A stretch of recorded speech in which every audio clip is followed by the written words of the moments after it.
Welcome into the closing ceremony of the Cannes 2023 Parallel Challenge. We are your hosts, Matt and Arnaud. This is the final episode, or at least the closing episode, for all of the films we have been watching these last few weeks. This is really exciting for us, as you can see how this exercise concludes, because this isn't just about watching the films, this is about going through this exercise in the way that a Cannes jury would, which means we are going to be rewarding these films the same way that the jury at Cannes would. We're going to follow the same rules and give out the same number of prizes. Yes, and that means we're not breaking rules in the way that some Cannes juries sometimes do. We're not giving special awards. We're not giving out multiple ties. We are staying rigid to this. Before we get into these, what do these prizes mean? So, of course, there is the actor, actress, director, screenplay prizes. Those very self-explanatory. The Palme d'Or is the first place prize. This is the most prestigious prize. After that, there's the Grand Prix, which is the second place award. And then finally, there is the jury prize. Now, the jury prize both kind of represents a third place, but it's also a prize for a film that is noteworthy,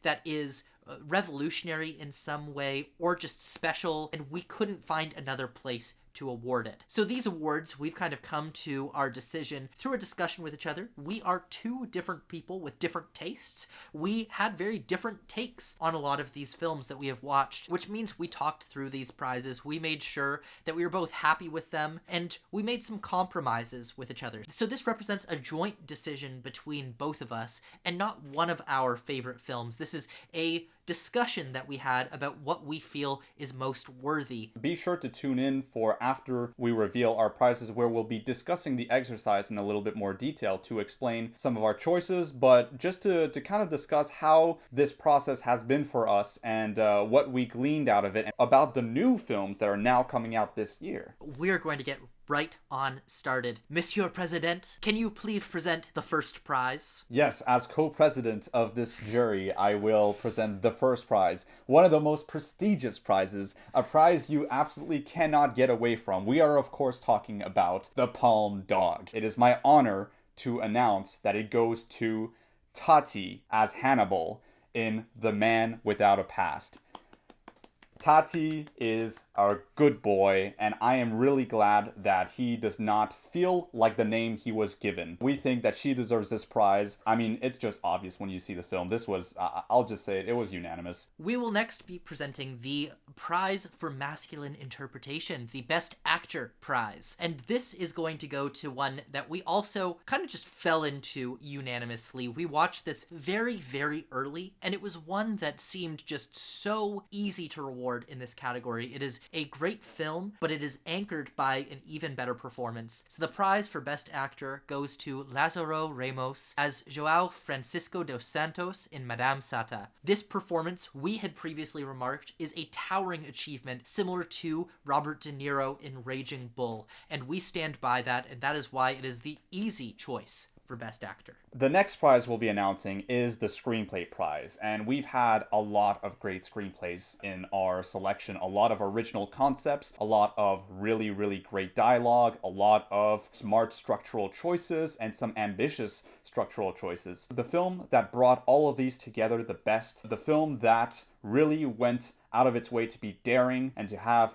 its characters speak in really precise and successful ways, was to us the screenplay written by Jessica Hausner for Amour Fou. This is a film we think is very deserving of this prize, that is written incredibly, incredibly well from someone who clearly knows how to dissect the themes that they are putting out on the screen. This is a prize I'm very happy with. The next prize that we'll be awarding is the Jury Prize, and in this category we will be presenting a tie. This is a chance that we both had to award a film that one of us truly, truly loved, and the other was maybe not in love with, but still appreciated and liked. So this is a potential for us to both individually highlight something that really spoke to us personally. The first jury prize that we'll be awarding of our tie will be Ken Loach for The Angel's Share. This was my selection here because this is a film that just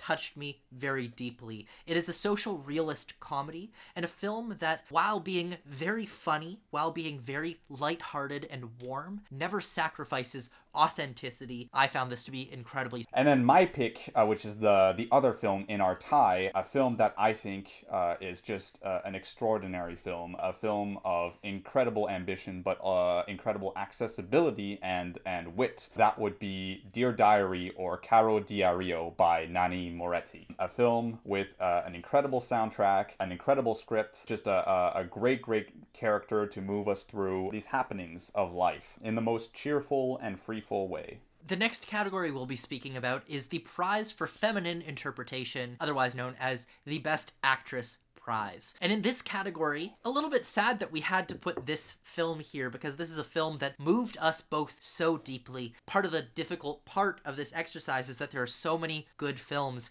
and when we're looking for the right place for each film, sometimes it means we need to make sacrifices and put some films in certain categories that really fit for them, even if we would love to give the film more credit. So here we will be awarding the magnificent Passion of Joan of Arc-esque performance from Maryam Al-Ferjani playing the role of Mariam in Beauty and the Dogs. This film is incredible. This performance grounds the entire film. Maryam Al-Ferjani is just the perfect encapsulation of what makes this film so special in the first place. She gives her all to the role. She performs the hell out of these long takes.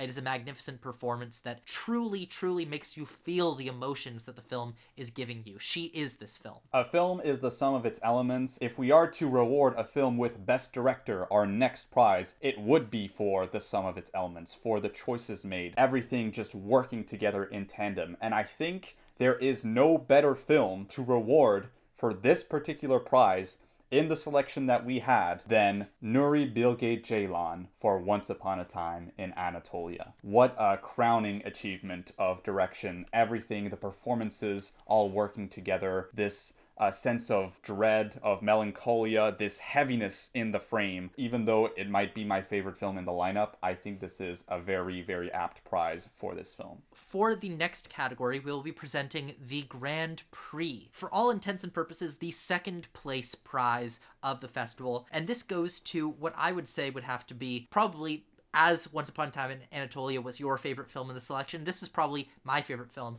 in the selection, and that is The Man Without a Past. This film is so warm, it's so sweet, it has such a hopefulness towards humanity, while talking about real topics and discussing them with light and levity without ever sacrificing the realness of it all. It's also a film that showcases brilliant mastery of form. Aesthetically, this is a stunning piece of art.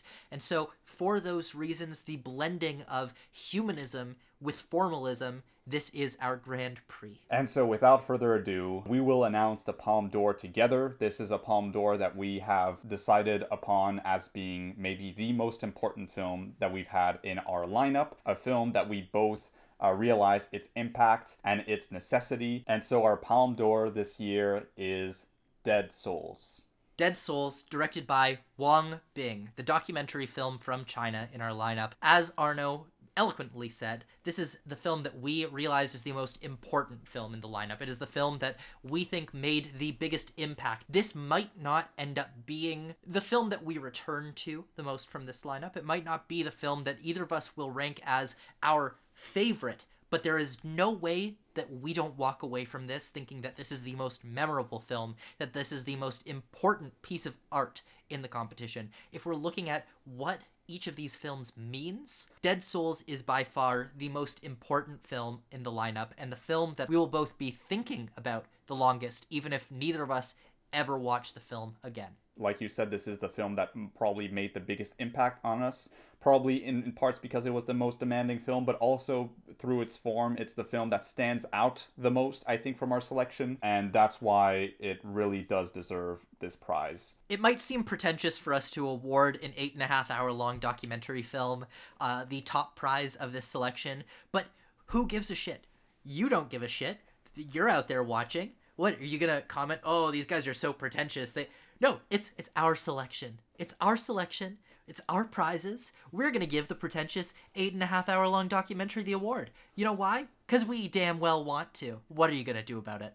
If we were an actual can jury, this might be questionable, but we are not an actual Cannes jury. This is our parallel challenge, and this is what makes the most sense to us. That's right. Make sure to mass dislike this video if you don't agree with our choice. Anyways, so let's talk about this challenge, Matt.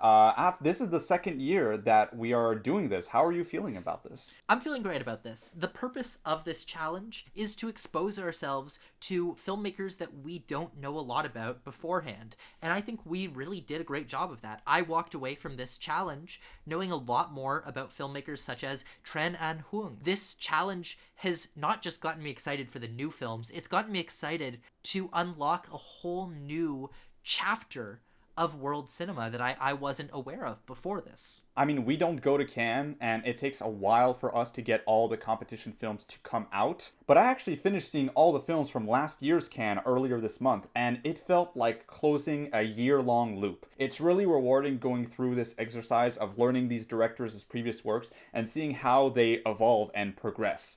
And I love this exercise and the sheer variety of cinema we get to experience out of it. So that brings me to this year's selection. How do we feel in general about this year's selection in comparison to last year? Yeah, I would say there are many strong films this year, but funny enough, there wasn't really a film we absolutely fell in love with like we did with Nobody Knows last year, which was our Palme, actually. The selection this year was much more consistent, though. So nearly no bad films. I think there's maybe 4 I was a little bit mixed on, and a lot of films in the 7 to 8 out of 10 range, at least for me. And Matt, I know we already kind of alluded to some of this earlier, but how do we feel about the list of winners? I'll let you speak on that first. I feel really good about it. So we mentioned Nobody Knows last year, our Hirokazu Koreeda film that we watched, which was our instant palm last year. It was a unanimous decision. We both watched it and went, this has to win. There was nothing like that this year. We both had films that we both adored. So there wasn't anything that we both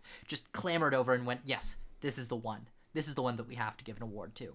But in terms of the prizes, I feel really happy with how we dealt with that disagreement in the end. That we ended up having 2 different films that were both of our favorites. And instead of just saying, well, one of us gets to take the win here, one of us gets to say that our pick is the correct pick, instead we compromised, and I think we made a better selection because of that compromise, rather than just defaulting to one of our favorite films. It gave us an opportunity to award something really important, really unique, really different, that might not have been our favorite film in the competition, but is the most worthy of attention. I echo that. I think we reached a great compromise here. All the films we most wanted to reward were awarded. Lots of films we both thought were great were left on the table. That's true, but there were certainly more of those than last year. So it just proves how difficult this exercise can be sometimes. It's also just a puzzle, right? It's a puzzle challenge to see how we can fairly award all films in their most fitting category. It's the nature of the exercise. It's not going to be perfect. We were mentioning how it was hard to reward Beauty and the Dogs, and we had to give it the actress prize. It's a very well-earned actress prize. Maybe we could have given it something else, but it was where that film fit in the puzzle for us. So are there any major films for you didn't fit into our prize list that you would really like to give a shout out right now? I feel sad about